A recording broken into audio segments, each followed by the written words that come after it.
बिस्मिल्लाहिर्रहमानिर्रहीम। Dear students, अस्सलामु अलैकुम। उम्मीद है आप और आपके अहले खाना खैरियत से होंगे। आज हम ओपीएम के एक नए लेक्चर के साथ हाजिर हैं। लास्ट लेक्चर में हमने कॉन्सेप्ट्स ऑफ प्रोडक्शन को डिस्कस किया था, जो कि हमारा प्रॉपरली पहला टॉपिक था और एग्ज़ामिनेशन पॉइंट ऑफ व्यू से वो बहुत इम्पॉर्टेंट टॉपिक है। उस टॉपिक में हमने प्रोडक्शन को डिस्कस किया। प्रोडक्शन प्रोसेस क्या होता है उसको हमने देखा। प्रोडक्शन सिस्टम क्या है किसी भी ऑर्गेनाइजेशन में। एक प्रोडक्शन सिस्टम की कितनी क्लासिफिकेशन हो सकती हैं, उसमें हमने 4 क्लासेस देखी। Batch production, job shop production, mass production and continuous production. और उसके बाद हमने प्रोडक्शन मैनेजमेंट को डिफ़ाइन किया और उसके कुछ ऑब्जेक्टिव्स देखे कि प्रोडक्शन मैनेजमेंट के क्या ऑब्जेक्टिव होते हैं। Being an production manager we have to keep those objectives in our mind, ताकि हम अपने उस प्रोडक्शन प्रोसेस को ईजीली और स्मूथली एग्जीक्यूट कर सकें। आज हम ऑपरेशंस के बारे में थोड़ा सा डिस्कस करेंगे। अगर हम एग्ज़ामिनेशन पॉइंट ऑफ व्यू से देखें तो ये ऑपरेशंस वाला टॉपिक इतना ज़्यादा इम्पोर्टेंट नहीं है जितना कि प्रोडक्शन वाला था, क्योंकि उसमें जो प्रोडक्शन सिस्टम की हमने क्लासिफिकेशन पढ़ी थी वो क्लासिफिकेशन काफ़ी इम्पोर्टेंट है और वो अक्सर एग्ज़ाम में वो क्वेश्चन पूछा भी जा सकता है। तो एनीवेज, फर्दर मूव करने से पहले जिस तरह हमने प्रोडक्शन को थोड़ा डिटेल में देखा, इसी तरह हम अब ऑपरेशन का जो सारा प्रोसेस है उसको भी थोड़ा सा डिटेल में देखेंगे। तो उस हवाले से आज हम ऑपरेशन का कॉन्सेप्ट जो है उसके बारे में थोड़ा सा स्टार्ट करते हैं। ऑपरेशन क्या है जी? An operation is defined in terms of mission it serves for the organization, technology it employs, and the human and managerial processes it involves. Actually operation जो है वो ऑर्गेनाइजेशन में डिफरेंट फीचर्स रख सकता है। डिफरेंट तरह से हम इसको ऑर्गेनाइजेशन में डिफ़ाइन कर सकते हैं, depends upon the nature of organisation. यानी ऑपरेशन जो है कुछ ऑर्गेनाइजेशन में एक मिशन भी हो सकता है, कुछ ऑर्गेनाइजेशन में ऑपरेशन से मुराद टेक्नोलॉजी हो सकती है, जिस टेक्नोलॉजी को यूज़ करते हुए हम प्रोडक्शन कर रहे हैं, या कोई मैनेजेरियल प्रोसेस या ह्यूमन एक्टिविटीज़ भी हो सकती हैं। जैसे मैंने कहा कि it depends upon the nature of organisation. Operations को आमतौर पर हम 2 कैटेगरीज़ में डिवाइड कर देते हैं कि वो मैन्युफैक्चरिंग ऑपरेशंस हैं या सर्विस ऑपरेशंस हैं। वैसे तो हमने डिस्कस किया था कि जनरली जब ऑपरेशंस का नाम आ जाता है तो मोस्टली हमारा कंसर्न सर्विस ऑर्गेनाइजेशन से होता है, लेकिन कुछ, जैसे मैंने शुरू में जो इंट्रोडक्शन का पहला दूसरा लेक्चर था, अगर आपको याद हो तो मैंने आपसे शेयर किया था कि अक्सर मैन्युफैक्चरिंग ऑर्गेनाइजेशंस में जहाँ इंडस्ट्रियल यूनिट्स होते हैं वहाँ पर हमारे पास ऑपरेशन डिपार्टमेंट होता है। ऑपरेशन मैनेजर भी हो सकता है और प्रोडक्शन डिपार्टमेंट भी होता है, प्रोडक्शन मैनेजर भी हो सकता है। लेकिन जो सर्विस ऑर्गेनाइजेशंस हैं, those organisations are specifically associated with only service operations. यानी जैसे बैंक्स वगैरह हैं वहाँ पर हम ऑपरेशन मैनेजर का डेजिग्नेशन देखते हैं, वहाँ पर प्रोडक्शन मैनेजर का डेजिग्नेशन नहीं होता, क्योंकि वहाँ पर ऐसा कोई प्रोडक्शन प्रोसेस नहीं हो रहा होता। यानी फिज़िकली कोई रॉ मटेरियल को किसी ख़ास प्रोसेस से गुजार के फिनिश गुड्स में कन्वर्ट नहीं किया जा रहा होता। तो एनीवेज, ये जो ऑपरेशन का कॉन्सेप्ट है ये दोनों जगह पर दोनों तरह से इसको हम ले सकते हैं। ये सर्विस ऑर्गेनाइजेशंस में भी हो सकता है और मैन्युफैक्चरिंग ऑर्गेनाइजेशंस में भी हो सकता है। यानी इंडस्ट्रियल यूनिट्स में ये मैन्युफैक्चरिंग ऑपरेशंस होंगे, और जो सर्विस यूनिट्स हैं या सर्विस ऑर्गेनाइजेशंस हैं, जैसे कोई बैंक है, पीटीसीएल है, और इसके अलावा बहुत सारी एग्जांपल है, तो वहाँ पे ये सर्विस ऑपरेशंस के तौर पर इसको देखा जाएगा। तो ऑपरेशंस में अगर हम ऑपरेटिंग सिस्टम की बात करें तो ऑपरेटिंग सिस्टम क्या है, जिस तरह हमने प्रोडक्शन सिस्टम को डिफ़ाइन किया था या डिस्कस किया था कि प्रोडक्शन सिस्टम क्या है, जो रॉ मटेरियल को कन्वर्ट करता है फिनिश गुड्स में, या हमने पढ़ा था which adds value to raw material and gives us final और फिनिश प्रोडक्ट। तो similarly operating system converts input in order to provide output which are required by a customer. अब वो आउटपुट वो कोई टेंजिबल प्रोडक्ट भी हो सकती है और कोई इनटेंजिबल सर्विस भी हो सकती है। अगर वो कोई फिज़िकल रिसोर्सेज को आउटपुट में कन्वर्ट कर रहा है कस्टमर की सेटिस्फेक्शन के लिए, तो वो कोई टेंजिबल प्रोडक्ट हो सकती है। और अगर कोई वो सर्विस ऑपरेशंस है जिसको कन्वर्ट किया जा रहा है कस्टमर की सेटिस्फेक्शन के लिए, एक ख़ास प्रोसेस से गुजारा जा रहा है, तो वो सर्विस ऑपरेशंस या इनटेंजिबल जो है वो ऑपरेशंस हो सकते हैं। जिस तरह फिज़िकल गुड्स इंडस्ट्रियल यूनिट वगैरह में, और इसी तरह हम अगर सर्विस ऑपरेशंस की बात करें तो हॉस्पिटल्स में, बैंक्स में, या जो ये टैक्सी सर्विसेज जैसे कि आजकल करीम और ऊबर हैं, इसके अलावा फूड पांडा और बहुत सारी इसके अलावा एग्जांपल हैं हमारे पास, जैसे कि कोई टैक्स लॉ फर्म्स होती हैं जो हमें टैक्स से रिलेटेड सर्विसेज प्रोवाइड करती हैं। तो ये डिफरेंट टाइप के ऑपरेटिंग सिस्टम हो सकता है। बेसिक पर्पस ऑपरेटिंग सिस्टम का वही है कि operating system is all about to convert inputs in order to provide outputs for the satisfaction of customer. ये आप ऑपरेटिंग सिस्टम की डेफिनेशन के तौर पर याद कर सकती हैं। अब अगर हम ऑपरेशंस और यानी सर्विस ऑपरेशंस और मैन्युफैक्चरिंग ऑपरेशंस को थोड़ा सा डिफरेंशिएट करना चाहें, वैसे तो आप लोगों को आइडिया है, लेकिन यहाँ पर हम इन दोनों को डिफरेंशिएट करेंगे इन टर्म्स ऑफ टेंजिबल और intangible nature, in terms of consumption of input output, in terms of nature of the job, degree of customer contact, customer participation in conversion and measurement of performance. अब ये 6 points हैं हमारे पास। इन 6 points को सामने रखते हुए हम डिफरेंशिएट करेंगे कि जो मैन्युफैक्चरिंग ऑपरेशंस और सर्विस ऑपरेशंस को। अब पहला पॉइंट देखिए, tangible intangible nature of output. ये तो बिल्कुल सिंपल है, सबसे बेसिक चीज़ है कि जो मैन्युफैक्चरिंग ऑपरेशंस है वो टेंजिबल आउटपुट जनरेट करते हैं। जैसे कोई इंडस्ट्रियल यूनिट है, उसमें रॉ मटेरियल को डाला गया, किसी मशीन में से गुजारा गया, प्रोसेस के थ्रू हमारे पास एक टेंजिबल प्रोडक्ट आ गई जिसको कस्टमर यूज़ कर रहा है। और जो सर्विस ऑपरेशंस है वो इंटेंजिबल नेचर की आउटपुट होती है। जिस तरह आपने ये फूड पांडा वाले हैं, ये हमें सर्विस दे रहे हैं, या क्रीम और ऊबर वाले जो है ये हमें सर्विस दे रहे हैं। फॉर एग्जांपल वो पिक एंड ड्रॉप की जो सर्विस दे रहे हैं, तो वो पिक एंड ड्रॉप की सर्विस एक इंटेंजिबल आउटपुट है। Second, consumption of output. जो मैन्युफैक्चरिंग ऑपरेशंस के थ्रू टेंजिबल प्रोडक्ट्स होती हैं, उनकी कंजप्शन जो होती है, जब कस्टमर या कंज्यूमर उनको कंज्यूम करता है तो वो ओवर टाइम कंज्यूम करता है, यानी उसको कंज्यूम करते हुए काफ़ी देर लगती है।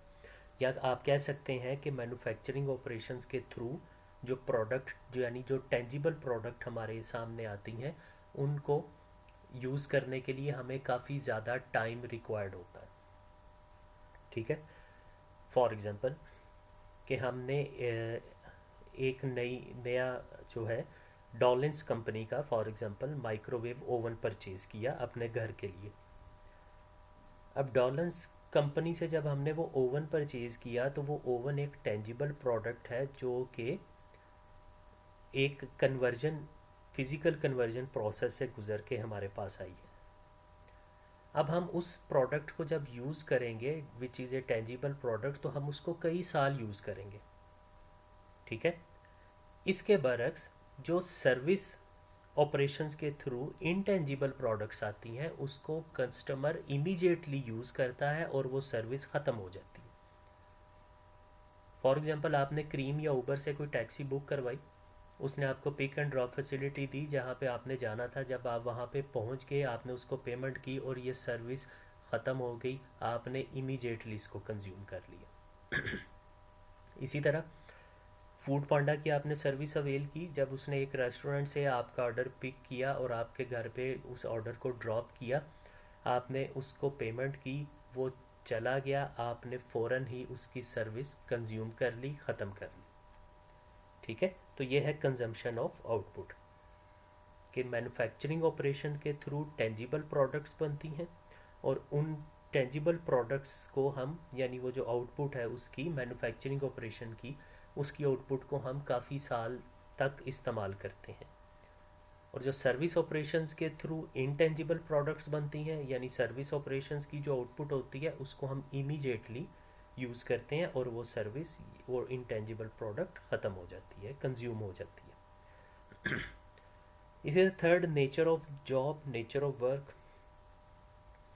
मैन्युफैक्चरिंग ऑपरेशन में लेबर कम यूज़ होती है और इक्विपमेंट्स ज़्यादा यूज़ होते हैं।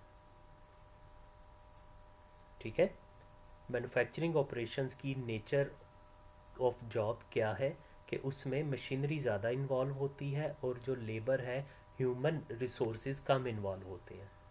Where as in service operation, जब कोई सर्विस हमें प्रोवाइड की जाती है तो उसमें मशीनरी बहुत कम, इक्विपमेंट बहुत कम इन्वॉल्व होते हैं, ह्यूमन रिसोर्सेज और लेबर ज़्यादा इन्वॉल्व होती है। अब देखें, अभी फूड पांडा की जो एग्जांपल दी, वहाँ पर ऐसा जब हमें वो ऑर्डर एक रेस्टोरेंट से उसने उठाया और हमारे घर तक पहुँचाया, तो उसमें ऐसा कोई इक्विपमेंट और मशीनरी इन्वॉल्व नहीं, बल्कि लेबर इन्वॉल्व है, ह्यूमन रिसोर्सेज इन्वॉल्व है। ठीक है। उसके बाद फोर्थ है जी, डिग्री ऑफ कस्टमर कॉन्टैक्ट। जी, मैन्युफैक्चरिंग ऑपरेशंस और सर्विस ऑपरेशन, इन दोनों में से कस्टमर की इंटरेक्शन किस में ज़्यादा होती है ड्यूरिंग द प्रोसेस? तो याद रखें, जो मैन्युफैक्चरिंग ऑपरेशंस के थ्रू टेंजिबल प्रोडक्ट्स बन रही होती हैं, वहाँ कस्टमर की पार्टिसिपेशन ना होने के बराबर होती है। उसी एग्जांपल को ले लीजिए, जो हमने डॉलर्स का माइक्रोवेव ओवन परचेज़ किया, जिसको अब हम कंज्यूम कर रहे हैं, इस्तेमाल कर रहे हैं। जब वो बन रहा था तो उसके बनने में, उसके मैन्युफैक्चरिंग प्रोसेस में हमने कितनी इंटरेक्शन की, या हमारा कितना उसमें जो है, हमारा कितना इंटरेक्शन था उस यूनिट के साथ, या हमने कितना ज़्यादा उसको इस्तेमाल किया, या हमने कितना ज़्यादा इंस्टिगेट किया इस प्रोडक्ट को बनाने के लिए। लेकिन जो सर्विस ऑपरेशंस के थ्रू जो हमारे पास आती है, सर्विसेज हमारे पास जो आती हैं जिनको हम यूज़ करते हैं, उसमें कस्टमर की इंटरेक्शन बहुत ज़्यादा होती है। एक्चुअली वो कस्टमर की डिमांड पे ही सर्विस जनरेट की जाती है। अब फूड पांडा वाले कभी भी आपको खुद से ही घर आके थोड़ी कभी कोई चीज़ दे के गए हैं। आप ऑर्डर प्लेस करते हो, उस सर्विस को आप जो है स्टिमुलेट करते हो, उसके नतीजे में वो सर्विस आप तक पहुंचती है। तो मैन्युफैक्चरिंग ऑपरेशंस में कस्टमर कांटेक्ट बहुत कम होता है, जबकि सर्विस ऑपरेशंस में कस्टमर कांटेक्ट बहुत ज़्यादा होता है। Fifth, customer participation in conversion. जी, ये वही बात कि कस्टमर की पार्टिसिपेशन जो है वो कन्वर्जन प्रोसेस में बहुत कम होती है। सेम, ये फोर्थ और फिफ्थ पॉइंट बिल्कुल एक जैसा है।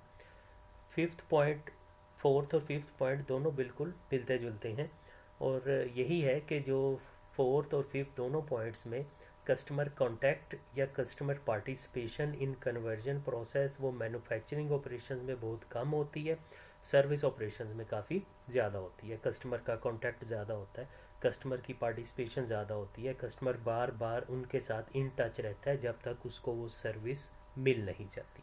ठीक है। Last, measurement of performance.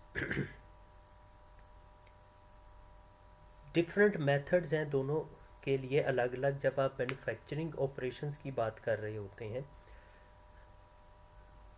तो आप मैन्युफैक्चरिंग ऑपरेशंस की परफॉर्मेंस को मेजर करने के लिए डिफरेंट स्टैंडर्ड्स होते हैं या डिफरेंट एक्टिविटीज़ परफॉर्म करनी होती हैं। जबकि जो सर्विस ऑर्गेनाइजेशंस होते हैं, सर्विस ऑपरेशंस के थ्रू इनटेंजिबल प्रोडक्ट हमारे सामने हमारे पास आती हैं, हम उनको उसकी परफॉर्मेंस को बड़ी जल्दी मैयर कर लेते हैं और फ़ौरन ही मैयर कर लेते हैं। अब फॉर एग्ज़ाम्पल, अगर हमने वो जो डॉलेंस का माइक्रोवेव ओवन परचेज़ किया हुआ है, हम उसकी परफॉर्मेंस को अगर मैयर करना चाहें तो it will take some time, हमें कुछ अरसा लगेगा, और फिर हम उसको सेम टाइप की प्रोडक्ट से कंपेयर करेंगे। कुछ क्वालिटी स्टैंडर्ड्स होंगे उस इलेक्ट्रॉनिक कंपोनेंट के, उसके हिसाब से उसको कंपेयर करेंगे, फिर हम उसकी परफॉर्मेंस को मैयर कर सकते हैं। उसके बरक्स हमने जो फूड पांडा की सर्विस ली, या आप अक्सर करीम ऊबर से जब कोई सर्विस अवेल करते हैं, जैसे ही वो सर्विस एंड होती है वहाँ पे एक फीडबैक की ऑप्शन होती है, जिसको आप स्टार्स की शक्ल में उसको फीडबैक देते हैं, तो आप फ़ौरन ही परफॉर्मेंस को मैयर कर रहे होते हैं, फ़ौरन ही उसको अवेलुएट कर रहे होते हैं।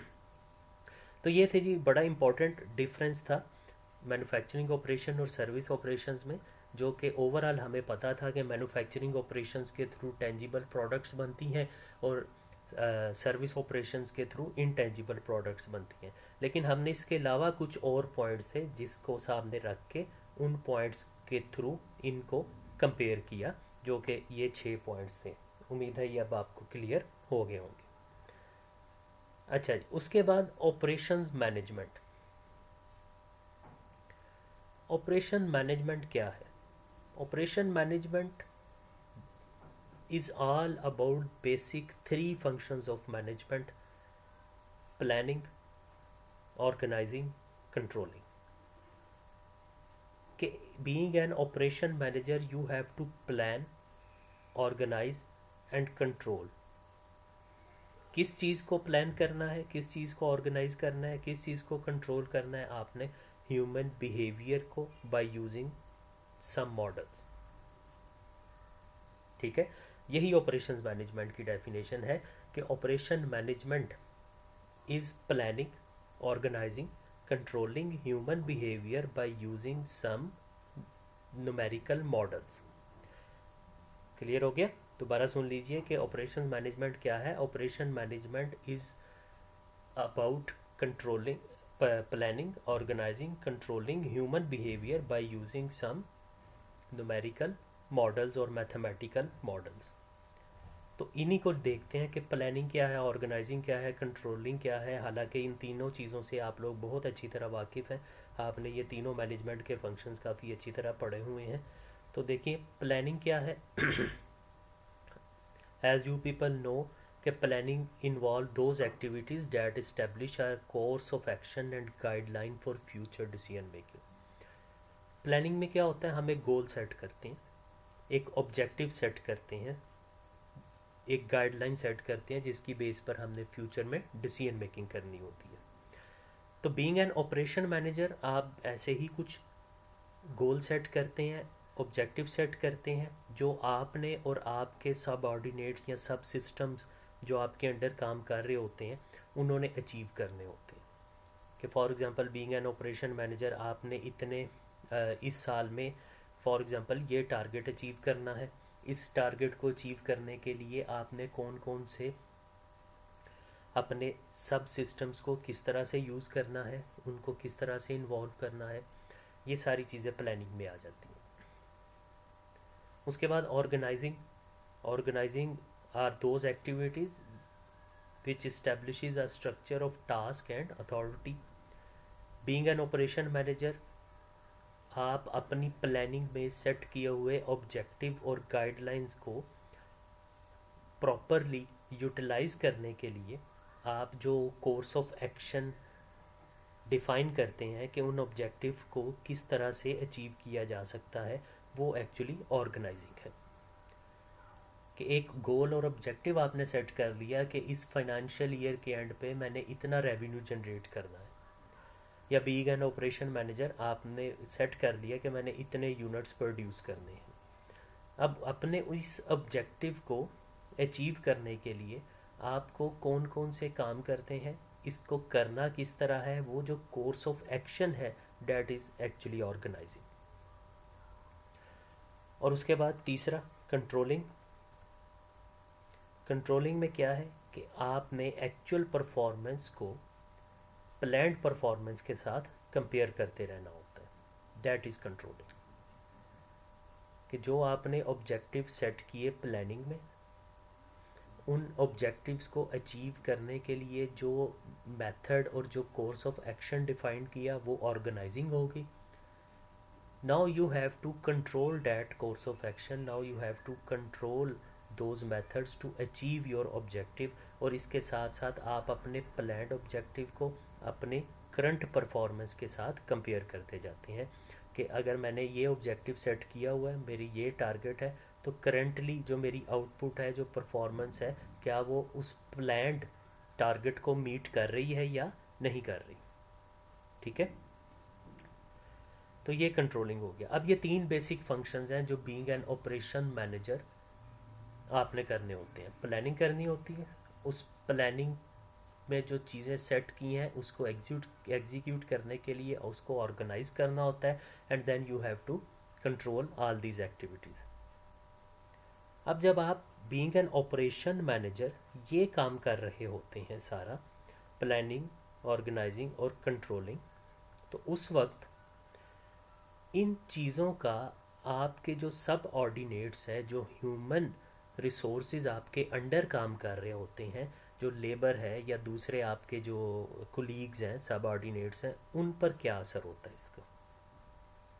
ठीक है, operation managers are concerned with how their efforts to plan, organise and control affect human behaviour. इस चीज़ को आपने बहुत अच्छी तरह से देखना होता है, समझना होता है, क्योंकि बहुत इम्पॉर्टेंट इशू है कि आपके जो डिसीजंस हैं वो आपके सब ऑर्डिनेट्स को किस तरह अफेक्ट कर रहे हैं, या आपके सब ऑर्डिनेट्स, आपकी लेबर का बिहेवियर आपके डिसीजंस को किस तरह अफेक्ट कर रहे हैं। ये दोनों चीज़ें जो है वाइस वर्सा हैं। Operation managers are concerned with how their efforts to plan, organize and control affect human behavior. They also want to know how the behavior of subordinates can affect management's planning, organizing and controlling actions. Their interest lies in decision making behavior. जी, मैं दोबारा कह रहा हूँ कि ये बहुत important चीज़ होती है कि आप अपने सब ऑर्डिनेट्स जो ह्यूमन रिसोर्सेज हैं उसके बिहेवियर के बारे में अच्छी तरह जानें। समटाइम्स आपके डिसीजंस आपके सब ऑर्डिनेट्स के बिहेवियर को अफेक्ट करते हैं, और फिर उसके रिज़ल्ट में आपको अपने जो डिसीजंस हैं, कुछ डिसीजन से वापस हटना पड़ता है, कुछ डिसीजंस में चेंजेस करनी पड़ती है। और समटाइम्स जो ह्यूमन बिहेवियर होता है वो आपके डिसीजंस को अफेक्ट करता है। ठीक है, जिसमें लेबर यूनियंस वगैरह, वो जब उनका बिहेवियर किस तरह का है वो आपके डिसीजन मेकिंग को, आपकी जो प्लानिंग, कंट्रोलिंग, ऑर्गेनाइजिंग है, इसको अफेक्ट करता है। फिर आप उसी हिसाब से डिसीजन लेते हैं। तो ये बिहेवियर, ह्यूमन रिसोर्सेज का जो बिहेवियर है, जो अपनी लेबर का, सबऑर्डिनेट का, ये बहुत इंपॉर्टेंट चीज़ है। उसके बाद पांचवी चीज़ मॉडल। जिस तरह ऑपरेशन मैनेजमेंट की डेफिनेशन में मैंने ये पांचों चीज़ें डिफाइन की थी और इनका रिलेशनशिप भी बताया है कि क्या रिलेशनशिप है। Operation management is all about to plan, organize and control human behavior by using some mathematical model. So here in operations and production management we have some numerical और mathematical models जो कि इसका quantitative portion कहलाता है। जिस तरह शुरू में भी आपको बताया था कि क्वांटिटेटिव पोर्शन भी है इसमें कुछ, उसमें हमारे पास कुछ मॉडल्स होते हैं, कुछ हमारे पास जो है नुमेरिकली फार्मूले और कुछ मॉडल्स हैं जिनको हम यूज़ करते हुए अपने डिसीजन मेकिंग को इम्प्रूव कर सकते हैं और अपने प्रोडक्शन या ऑपरेशन प्रोसेस को ज़्यादा बेहतर बना सकते हैं। तो वही यहाँ पर कुछ एग्जांपल्स भी दी हुई हैं, नाम लिए हुए हैं कि आप कौन कौन से प्रोसेस मॉडल्स जो उनको यूज़ कर सकते हैं। For example, aggregate planning models for examine how best to use existing capacity in short term. ठीक है, ये एक मॉडल है, इसका नाम ज़हन में रख लीजिएगा, एग्रीगेट प्लानिंग मॉडल।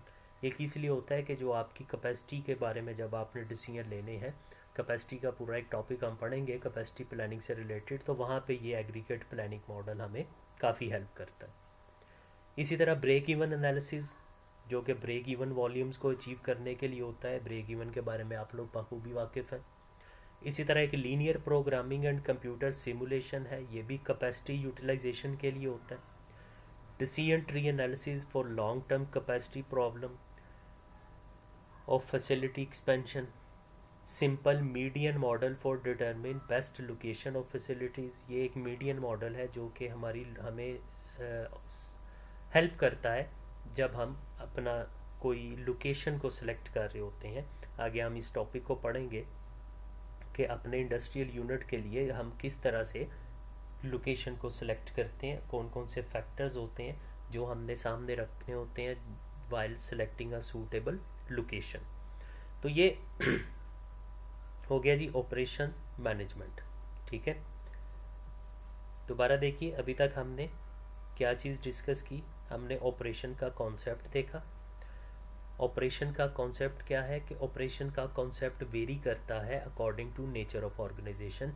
ये किसी ऑर्गेनाइजेशन में मिशन हो सकता है, किसी ऑर्गेनाइजेशन में यूज़ होने वाली टेक्नोलॉजी हो सकती है, या किसी ऑर्गेनाइजेशन में प्रोसेस हो सकता है through which we can control human behaviour. Managerial process हो सकता है। ऑपरेटिंग सिस्टम क्या है? जिस तरह प्रोडक्शन सिस्टम था, ऑपरेटिंग सिस्टम भी वही चीज़ है। इसने भी उन इनपुट्स को कन्वर्ट करना है through some process into a useful output. अब वो आउटपुट जो है वो मैन्युफैक्चरिंग ऑपरेशंस में भी के थ्रू भी हो सकती है और सर्विस ऑपरेशंस के थ्रू भी हमारे पास आ सकती है। मैन्युफैक्चरिंग ऑपरेशंस के थ्रू आएगी तो वो टेंजिबल आउटपुट होगी, और सर्विस ऑपरेशंस के थ्रू जब आएगी तो वो इनटेंजिबल आउटपुट होगी।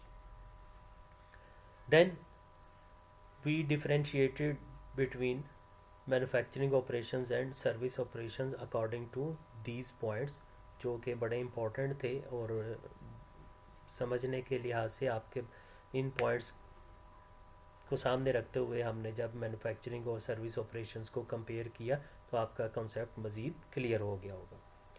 उसके बाद हमने ऑपरेशन मैनेजमेंट को डिफ़ाइन किया। तो ऑपरेशन मैनेजमेंट के बारे में simply, operation management is all about to plan, organise and control human behaviour by using some mathematical models. उन मॉडल्स में कुछ हमने नाम भी पढ़े, इनमें से कुछ नाम आपको याद होने चाहिए, जिस तरह एग्रीगेट प्लानिंग मॉडल और लीनियर प्रोग्रामिंग मेथड है, या ब्रेक इवन एनालिसिस है। तो these are few mathematical model that help an operation manager to control the operations of a organisation. अच्छा जी, उसके बाद है ऑब्जेक्टिव्स ऑफ ऑपरेशन मैनेजमेंट। बिल्कुल उसी तरह जैसे हमने प्रोडक्शन मैनेजमेंट के ऑब्जेक्टिव पढ़े थे, right time, right cost, right quality, right quantity, 4 objective हमने पढ़े थे। इसी तरह ऑपरेशन मैनेजमेंट के भी कुछ ऑब्जेक्टिव हैं, और ये सिर्फ 2 ऑब्जेक्टिव हैं। बिल्कुल सिंपल और इजी से ये 2 ऑब्जेक्टिव्स कौन से हैं जी? कस्टमर सर्विस और रिसोर्स यूटिलाइजेशन। कस्टमर सर्विस देखें, अभी ऊपर भी हमने जब ऑपरेशन के बारे में पढ़ा तो उस वहाँ पे एक चीज़ पढ़ी थी कि ऑपरेशन प्रोसेस क्या है। Operation process is to convert input into useful output for customer satisfaction. तो कस्टमर सेटिस्फैक्शन बहुत इम्पॉर्टेंट फैक्टर है, और इस कस्टमर सेटिस्फैक्शन को हम कस्टमर सर्विसेज का नाम भी दे देते हैं। बहुत सारी ऑर्गेनाइजेशन है जिन्होंने कस्टमर सर्विस सेंटर बनाए होते हैं, जहाँ पे कस्टमर जो है वो डिफरेंट टाइप की सर्विसेज अवेल करते हैं। वहाँ पे कोई वारंटी वगैरह का क्लेम हो, या और बहुत सारी इस किस्म की सर्विसेज जो है कस्टमर को उन सेंटर्स पे दी जाती हैं। The first objective of operating system is the customer service to satisfaction of customer wants. Therefore, customer service is a key objective of operation management. The operating system must provide something to a specification which can satisfy customer in terms of cost and timing. जी, customer satisfaction सबसे important factor है किसी भी organisation की success और failure में। और उस कस्टमर सेटिस्फैक्शन का सारा दारोमदार 2 मेन चीज़ों पर होता है, टाइम एंड कॉस्ट। कि कस्टमर ने जिस प्रोडक्ट या जिस सर्विस का ऑर्डर प्लेस किया वो उसको कितने टाइम में मिली और किस कॉस्ट पे मिली। ठीक है, हमारा कंसर्न वाइल यूजिंग सर्विसेज और वाइल कंज्यूमिंग का प्रोडक्ट, हमारा जो कंसर्न होता है वो इन दो चीज़ों पर ही होता है। जब हम डिफरेंट ऑर्गेनाइजेशंस को एक दूसरे से कंपेयर करते हैं तब भी इन्हीं दो फैक्टर्स की बेस पे करते हैं। ठीक है, इसलिए कस्टमर सर्विस सबसे इम्पॉर्टेंट ऑब्जेक्टिव है ऑपरेटिंग सिस्टम का। और इस कस्टमर सर्विस में भी दो फैक्टर्स हैं, दो फैक्टर्स की बेस पे हम कस्टमर सर्विसेज को सक्सेसफुल बना सकते हैं। We can satisfy our customer by focusing these two factors. वो दो फैक्टर्स कौन से हैं? Time and cost. Second objective of operating system is resource utilisation. जी, रिसोर्स यूटिलाइजेशन भी बहुत इम्पॉर्टेंट चीज़ है, चाहे आप किसी मैन्युफैक्चरिंग ऑपरेशन से ताल्लुक़ रखते हैं या चाहे आप किसी सर्विस ऑपरेशंस की बात कर रहे हैं। देखिए